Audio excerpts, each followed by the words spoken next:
Ladies and gentleman अस्सलामु अलैकुम। आपका वेलनेस ट्रेनर आपकी खिदमत में हाजिर।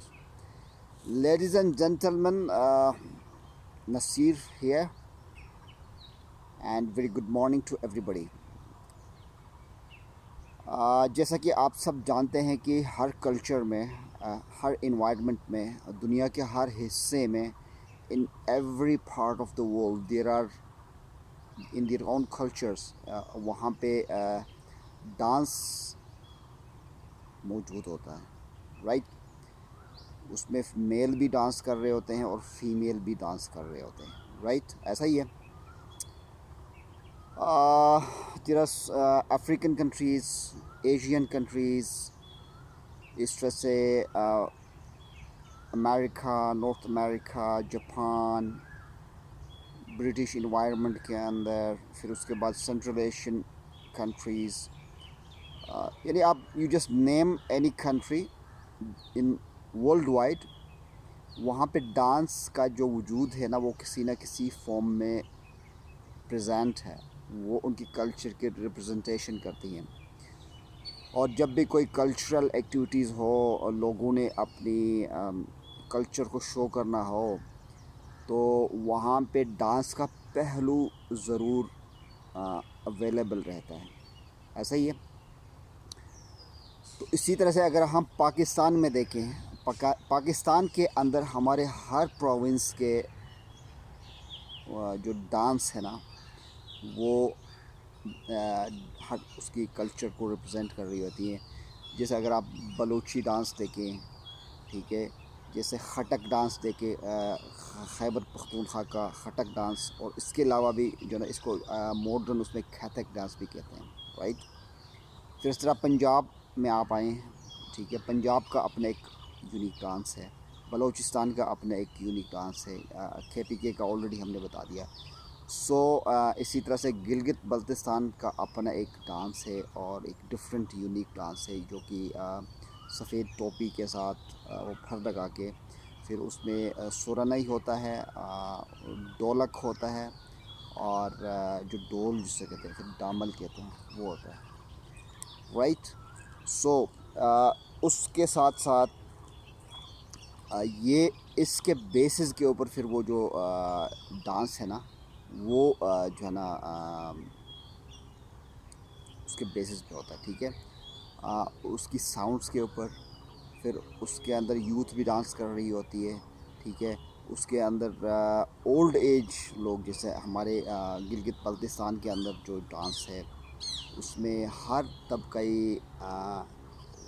एज के जो सेगमेंट है, एज सेगमेंट, हर सेगमेंट के लोग डांस कर रहे होते हैं। और वहाँ उस डांस के अंदर सबसे बड़ी खूबी यह है कि उसमें आप रिस्पेक्ट देते हैं अपने सीनियर्स को, और उनके अपने डांस के अंदर एक टेस्ट होता है। फिर उसके बाद इसी तरह से गेस्ट्स को, फिर जाके जो भी होस्ट है वो सबसे एंड में फिर यूथ जो है ना, उनको ग्रेजुअली एक ऑर्गेनाइज वे में डांस करने का वो चांस दिया जाता है।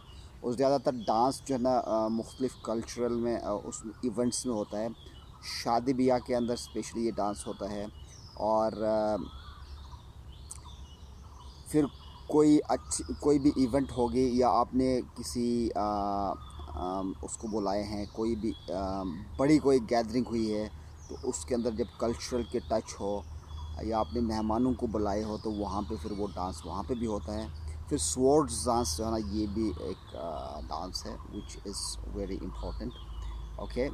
वो भी पार्ट ऑफ एवरी कल्चर है।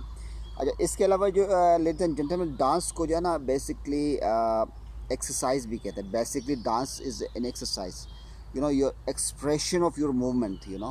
ह्यूमन बीइंग का एक ये वो है कि वो जब किसी चीज़ में हैप्पी मूवमेंट में आता है, हैप्पी मूड में आता है, तो वो अपने आप को शो करता है, अपने आप को प्रेजेंट करता है, सा।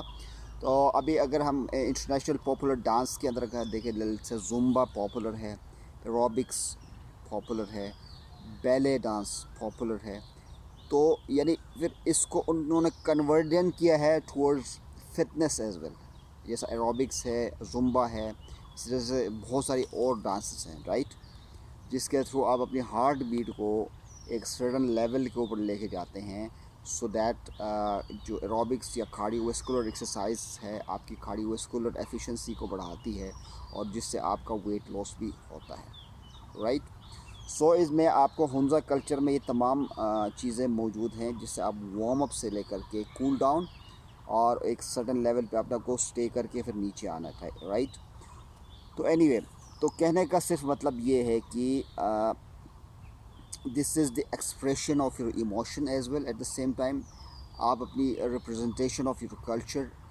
सो ये मल्टाई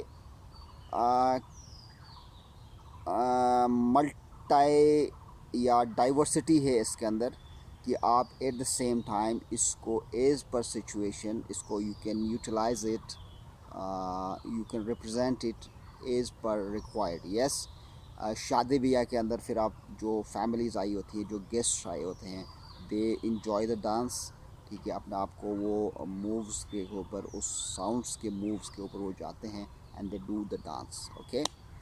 बाकी एज यू नो कि I am a fitness trainer, तो मैं भी इसको रिकमेंड करूँगा कि अगर आप कुछ नहीं कर सकते हैं तो एटलीस्ट आप डांस करिएगा, ठीक है। डांस करने से एक तो ये स्ट्रेस बस्टर है, स्ट्रेस रिलीज़ होती है, इस तरह से फिर डांस एक एक्सरसाइज इटसेल्फ है और आपकी जॉइंट्स की मोबिलिटी आप के लिए बड़ा अच्छा है, आपकी कार्डियोवैस्कुलर फिटनेस को बड़ा इम्प्रूव करते हैं और फिर आपका बैलेंस और पोस्चर अच्छा रहता है। और एक सोशल गैदरिंग है और उसमें अगर गैदरिंग हो, उस गैदरिंग के अंदर आप डांस कर रहे हो तो पीपल गेट हैप्पी और they you know give you lot of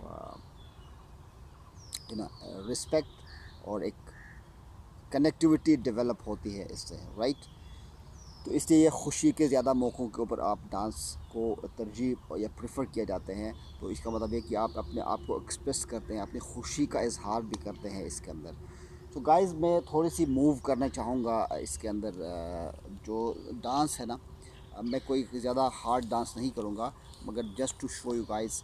और आप लोगों को जब हुंजा डांस गूगल करेंगे तो ऑलरेडी उसके अंदर आपको चीज़ें नज़र आई होंगी। So let's do some moves. Okay, मैं जो ना साउंडलेस हूँ, मेरे पास कोई इंस्ट्रूमेंट नहीं है, so I just do little moves.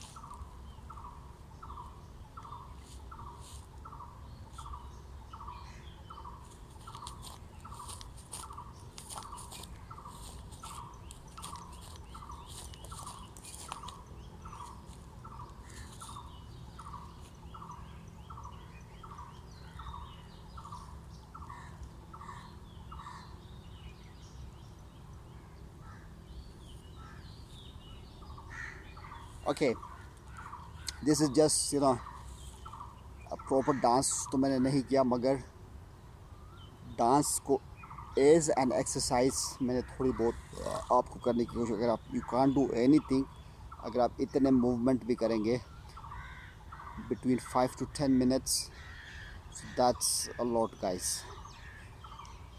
सो ये था dance for your cardiovascular fitness. अगर आप किसी भी एज में हैं और आप इतना ही कर लें बिटवीन 3 to 10 minutes और 3 to 15 minutes, so it can vary, it could be 5 minutes, 10 minutes और 15 minutes। so ये आपको एक अच्छा सा फीलिंग देगा, आपकी मूवमेंट रहेगी, आपकी बॉडी पोस्चर इम्प्रूव होगा और आपकी इनर स्ट्रेंथ डेवलप होगा। So guys, that's it from my side. Take care of yourself. Is it will be on the YouTube, तो आपने इसको ज़रूर शेयर कीजिएगा अपने लव्ड वन के साथ जिनको अपनी फ़िटनेस की इम्प्रूवमेंट करनी है। सो थैंक यू एंड अल्लाह हाफ़िज़।